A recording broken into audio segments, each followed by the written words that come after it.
antara Yesus dengan manusia. Nah, zaman itu Karl Marx, dia itu orang Kristen, dia itu mahasiswa teologi, melihat gereja jahat sekali.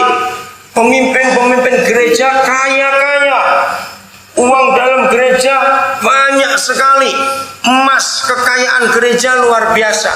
Zaman itu Eropa hancur-hancuran, perang tidak selesai-selesai, rakyat lapar luar biasa. Lalu Karl Marx itu mencari ayat mana yang cocok. Nah, muncul ayat ini. Jadi dia berseru kepada semua pemimpin gereja, "Hai para pemimpin," termasuk Paus, dia marah waktu itu. "Kamu turun, berkomuni kamu dengan jemaat. Jangan duduk di takhta-takhta gereja itu saja."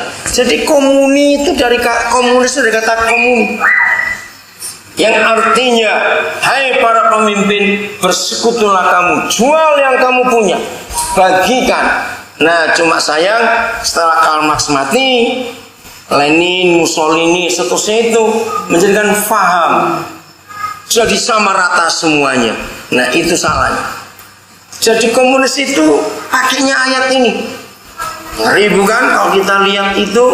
Nah, maka itu saudara, biarlah kita sebagai anak-anak Tuhan hidup dalam komunitas ini. Terus lihat ayat 47. Bacakan ya lagi. Sambil memuji Tuhan, dan mereka disukai semua orang.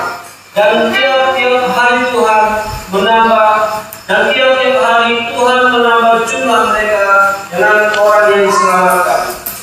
Saudara, tiap-tiap hari, wah itu luar biasa. Kalau hari pertama 3.000 jiwa, maka kalau dihitung kira-kira sebulan sudah bisa 5.000-an. 3 bulan sudah berapa itu? Tapi kita menemukan sampai akhir Kisah Rasul pasal 28, tidak diketemukan satupun ayat mereka beli tanah bangun gedung untuk kumpul. Mereka tetap kumpul di rumah-rumah sambil makan seperti ini. Jadi semuanya berbentuk persekutuan seperti ini, komuni. Semuanya sama rata, tidak ada yang lebih, nggak ada yang kurang.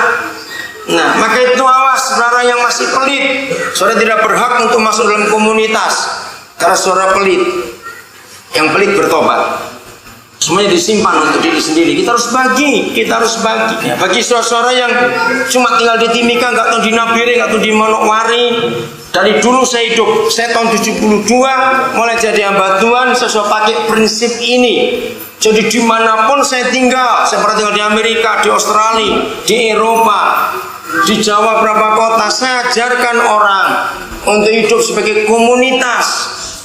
Mereka saya ajari untuk terbuka. Maka itu kenapa pelayanan saya cukup beda dengan banyak pendeta yang lain, bisa membentuk kelompok seperti ini karena ayat ini. Maka itu kita harus hidup dalam kebenaran. Amin. Lakukan kebenaran itu, hasilnya akan luar biasa. Efesus pasal yang kedua, mulai ayat yang ke-17. Efesus 2 mulai ayat 17. Inilah gereja yang sesungguhnya. Ya, silakan dibaca. Ayo.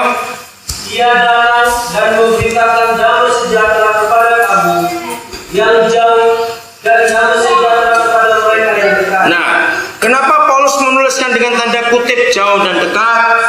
Karena memang kita seringkali terpisah-pisah, betul?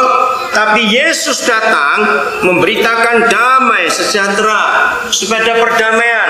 Sehingga yang jauh dan yang dekat bisa berdamai, bisa bersatu. Itulah kedatangan Tuhan Yesus. Kalau saudara dengar hari-hari ini di Timika, berapa gereja pecah, gereja bertengkar, menyedihkan bukan? Justru dari satu gereja kita bisa pisah. Begitu, ayo kita membawa damai dimanapun kita berada. Bangsa ini tidak butuh gereja banyak-banyak, tapi bangsa ini butuh Yesus yang membawa damai itu. Dan lewat kita yang akan menyatakan. Ayat 18. Karena oleh Yesus, ya. kita kedua pihak. Nah, yang tadi itu jauh dan dekat itu dua pihak diapakan? Dalam satu roh. Ya. Beroleh jalan masuk kepada Bapa. Amin. Beroleh jalan masuk kepada Bapa. Berarti Bapa kita satu. Coba jawab pertanyaan ini. Kalau firman ini berkata Bapa kita itu satu, berarti kita ini apa nih? Kita ini apanya? Anak-anak. Kita satu keluarga. Kita bersaudara. Amin. Ini yang dunia cari. Nah, ayat 19 sampai 20 itu luar biasa. Bacakan. Demikianlah kamu bukan lagi orang asing dan pendatang. Ya, stop sampai situ. Kita ini bukan orang asing. Kita bukan pendatang. Tapi kita ini siapa? Melainkan kawan sewarga. Ya, kawan sewarga. Kalau saya pakai istilah Batak, kawan satu marga. Kita ini satu fam. Katakan amin. Karena darah Yesus yang mengalir sama dalam diri kita. Warna kulit kita boleh beda, rambut kita boleh beda, tapi jangan membeda-bedakan. Setelah kita percaya Tuhan Yesus, maka darah yang mengalir dalam tubuh kita darah yang sama. Darah siapa itu? Darah Yesus. Maka itu kita kawan semarga, satu fam, satu papa, dan anggota apa? Keluarga Tuhan, bukan orang asing. Kita ini keluarga. Maka itu tadi saya minta Amang cerita, kita ini keluarga, gak usah malu. Saudara, ini yang dunia butuhkan, yaitu keluarga, bukan ibadah, bukan agama, bukan nama gereja, tapi nama Yesus dalam kehidupan kita. Amin. Perhatikan itu baik-baik. Kita bersyukur kepada Tuhan.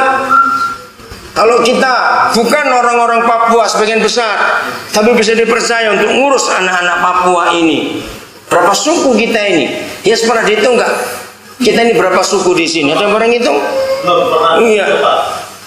Perhatikan berapa suku kita ini.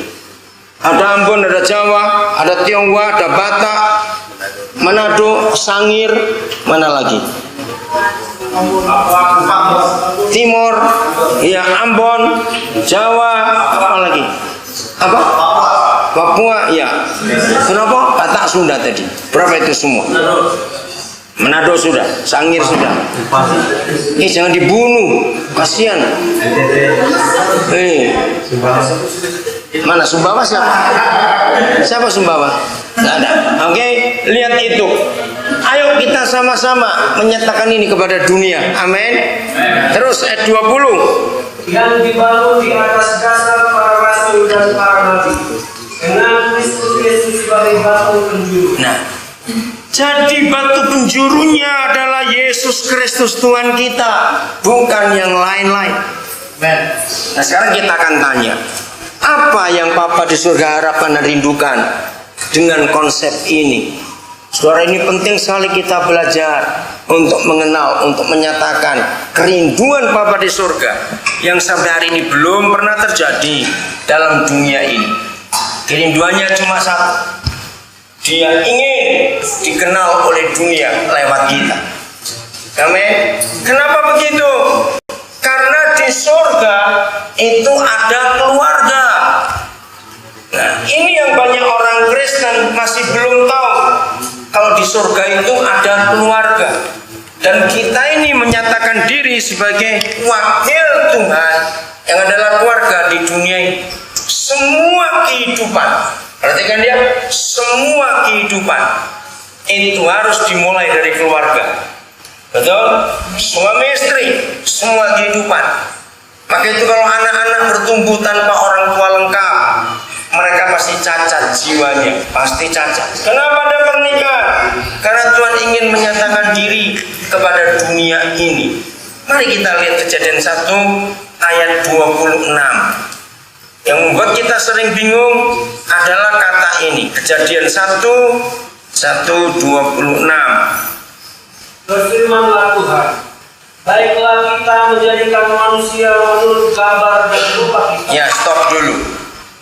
Yang berfirman siapa? Tuhan. Tapi kenapa dia berkata kita? Kenapa berkata kita? Jadi Tuhan itu berapa? Ayo, berapa Tuhan? Kenapa kita? Ini yang banyak orang tidak tahu. Berfirmanlah Tuhan, baiklah kita.